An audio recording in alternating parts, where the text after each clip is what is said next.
11 শতকে the tell of গেঞ্জি নামে একটি বই লিখেছিলেন মুরাসাকি শিকিবু। 54 অধ্যায়ে লেখা জাপানি লেখিকার এই বইকে বলা হয় বিশ্বের প্রথম উপন্যাস। 1000 বছর পর আজও সেই উপন্যাস মুগ্ধ হয়ে পড়ছেন পাঠক। মুঠোফোন বা ডিজিটাল স্ক্রিনে সব যখন দেখা যায়, হাতের নাগালে যখন লোভনীয় সব সিরিজ আর সিনেমা, তখনও কেন সেকেলে ভাষা ও ভঙ্গিতে লেখা 1000 বছরের পুরনো এই উপন্যাস পড়ছেন মানুষ? বই পড়ে মানুষ আসলে কি পান?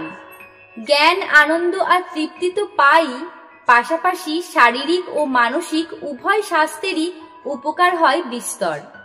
শৈশব থেকে বই পড়ার অভ্যাস তৈরি করে দেয় সারা জীবনের গভীর ভিত্তি। বই পড়ার আরো কিছু উপকারিতার কথা জানাচ্ছে হেলথলাইন ম্যাগাজিন। শক্তিশালী হয় মস্তিষ্ক। বই পড়ার অভ্যাসে আক্ষরিক অর্থে মন পরিবর্তন হয়। MRI স্ক্যানার ব্যবহার করে গবেষকেরা বিষয়টি নিশ্চিত করেছেন। পড়লে অনুরণিত হয় মস্তিষ্কের নিউরন। পড়ার ক্ষমতা বাড়ার সঙ্গে সঙ্গে নিউরন নেটওয়ার্ক শক্তিশালী ও পরিশীলিত হয়। 2013 সালের এক গবেষণা থেকে এসব তথ্য জানা যায়। গবেষকেরা মস্তিষ্কের প্রভাব জানতে উপন্যাস পড়ার সময় মানব মস্তিষ্কের MRI স্ক্যান করেন। গবেষণায় অংশগ্রহণকারীরা 9 দিন ধরে পম্পেই নামের একটি উপন্যাস পড়েন। গল্পের উত্তেজনাকর নানান বিষয় পড়ার সময় মস্তিষ্কের নানান অংশে সক্রিয় ক্রিয়াকলাপ দেখা যায়। মস্তিষ্কের স্ক্যান থেকে জানা যায় বই পড়লে মস্তিষ্কের সংযোগ বৃদ্ধি পায়। সোমাটোসেন্সরি কর্টেক্সের অংশে পরিবর্তন দেখা যায়। মস্তিষ্কের এই অংশ চলাফেরা ও ব্যথার মতো শারীরিক সংবেদনে প্রতিক্রিয়া জানায়। শিশুরা বদলে যায়।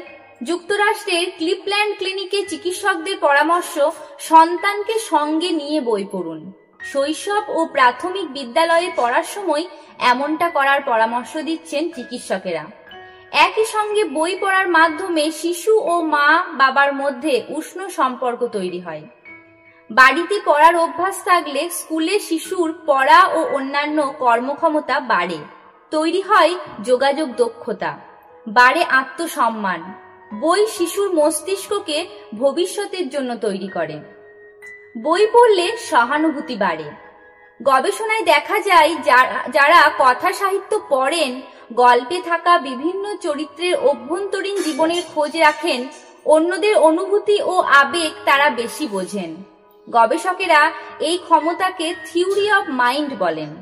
সামাজিক সম্পর্ক তৈরি করতে, নিজেকে পরিচালনা করতে, সমাজে বিভিন্ন পরিস্থিতিতে নিজেকে মানিয়ে নিতে প্রয়োজনীয় দক্ষতার সূত্র বইয়ের মধ্যে আছে। দীর্ঘমেয়াদী কথা সাহিত্য পড়ার অভ্যাস পাঠকের মনের জোর বাড়ায়। শব্দভাণ্ডার তৈরি করে। 1960 দশকে বই পড়ার উপর গবেষকেরা ম্যাথিউ ইফেক্ট নামের একটি ধারণা নিয়ে আলোচনা করেন।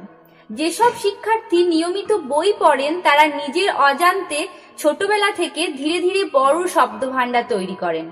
শব্দভাণ্ডারের পরিধি যার যত ভালো, যত উন্নত হয়, তার জীবনও তত উন্নত হওয়ার সুযোগ থাকে। নতুন শব্দ জানার ও চর্চা করার দারুণ একটা উপায় হচ্ছে বই পড়া। বয়স বাড়ার সংকট কমায়। যুক্তরাষ্ট্রের ন্যাশনাল ইনস্টিটিউট অন এজিং বয়স বাড়ার সঙ্গে সঙ্গে মনকে ব্যস্ত রাখার উপায় হিসেবে বই ও ম্যাগাজিন পড়ার পরামর্শ দিয়েছে। গবেষণার চূড়ান্ত প্রমাণ এখনো হাতে না এলেও আভাস মিলেছে বই পড়ার অভ্যাস থাকলে অ্যালঝেইমারের মতো রোগ প্রতিরোধ করা সহজ হয়ে যায়। বয়স্ক যারা প্রতিদিন সুডোকু বা গণিতের সমস্যা নিয়ে মাথা ঘামান, তাদের মস্তিষ্কের কার্যকারিতা ঠিক থাকে, উন্নত হয়। তাই আপনি যদি যত আগে বই পড়া শুরু করবেন আপনার জন্য তত ভালো।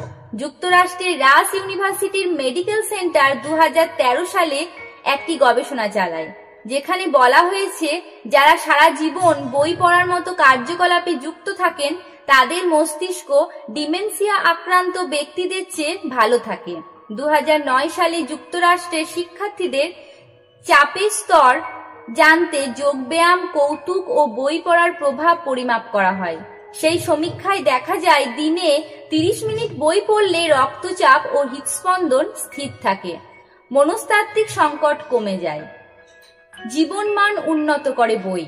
রাতে ঘুমানোর আগে চিকিৎসকেরা মুঠোফোনের পরিবর্তে ছাপা বই পড়তে পরামর্শ দেন। নিয়মিত বই পড়লে কমে আসে বিষণ্ণতার উপসর্গ। বই পড়লে আয়ু বাড়ে। প্রায় 12 বছর ধরে চলা এক গবেষণা থেকে এমন তথ্য জানা যায়। 3635 জন প্রাপ্তবয়স্ক অংশগ্রহণকারীর ওপর চালানো একটি জরিপে দেখা যায়, যারা বই পড়েন তারা বই না পড়া পড়ুয়াদের তুলনায় প্রায় 2 বছর বেশি বেঁচে থাকেন। যারা প্রতি সপ্তাহে 30 মিনিট বই পড়েন তাদের বেঁচে থাকার সম্ভাবনা 20% বেশি।